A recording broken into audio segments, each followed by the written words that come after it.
entire real estate development projects with the requirement that they would remain segregated for whites only.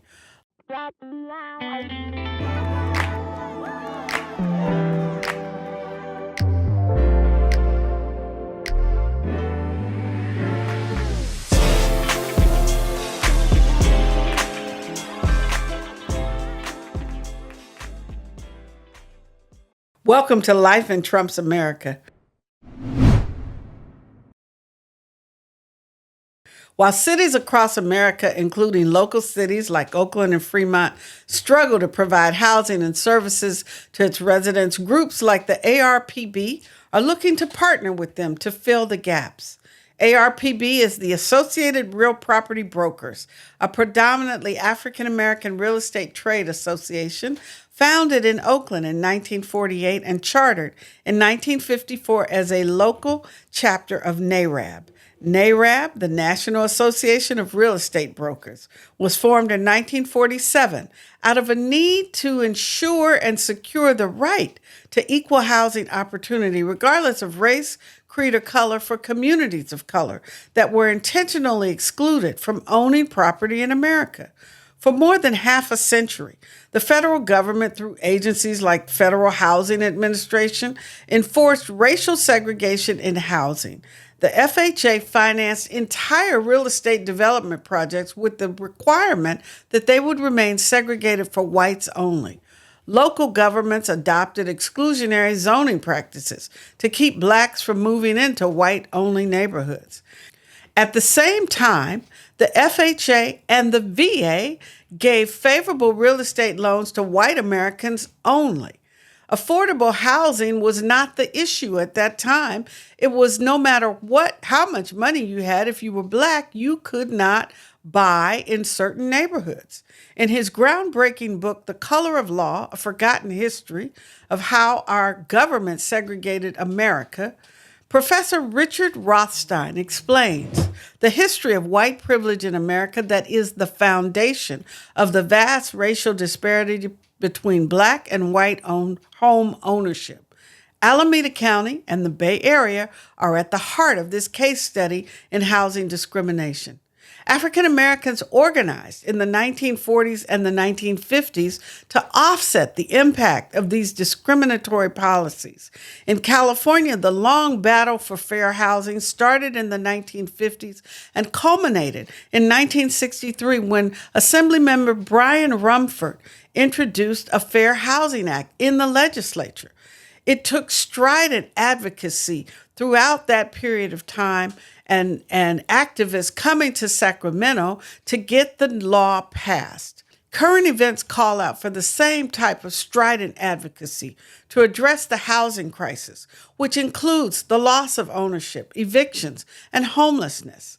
Affordable housing is an essential tool in the battle to ensure fair housing. The events described are all on the spectrum of loss and crisis facing too many families in America today. In 2025, Donald Trump appointed Scott Turner, a former professional football player and Texas state legislator, to lead the Department of Housing and Urban Development. Turner is the only black member of Trump's cabinet.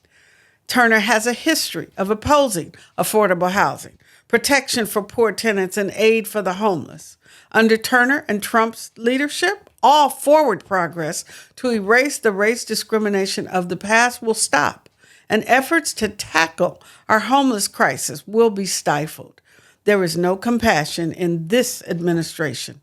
Indeed, Project 2025, which provides the playbook for the Trump administration's policies, including the policy for housing, calls for cutting funding for affordable housing, repealing regulations that fight housing discrimination, increasing work requirements for people who live in public housing, adding time limits for rental assistance, and eliminating anti-homelessness policies. Locally, in 2024, Alameda County's point-in-time count found 5,490 people experiencing homelessness in Oakland, a 9% increase from the 2022 count. At least 3,679 people were found to be unsheltered, living outdoors or in their vehicles. Oakland only has 1,200 beds available for unhoused people in Oakland. 80% of the homeless people in Oakland had housing in Alameda County prior to becoming homeless. Again, the rent is too damn high. Oakland City Council members Ken Houston and Kevin Jenkins are the co-authors of a controversial proposal to overhaul how Oakland handles homeless encampments. This proposal has been challenged by state legislators, county officials, and hundreds of city residents. Despite the fact that their proposal would jeopardize more than $40 million in homelessness funds from the state of California to the city of Oakland and the entire county, Houston and Jenkins are still pushing forward. According to Jonathan Russell, Alameda County's Health, Housing, and Homelessness Services Director, Ken Houston's proposal does not comply with state guidelines in its main parts: the lack of a shelter requirement when closing a homeless camp, the lack of a clear policy for storing the residents' belongings, and the lack of a strict enough policy on providing advance notice before closures. Advocates also feel that this ill-advised drive to destroy homeless encampments will result in more people being criminalized and incarcerated. This drive is a reflection of the larger national policy to deny aid and comfort to homeless people. We need to fight these backward agendas at both the national and the local level.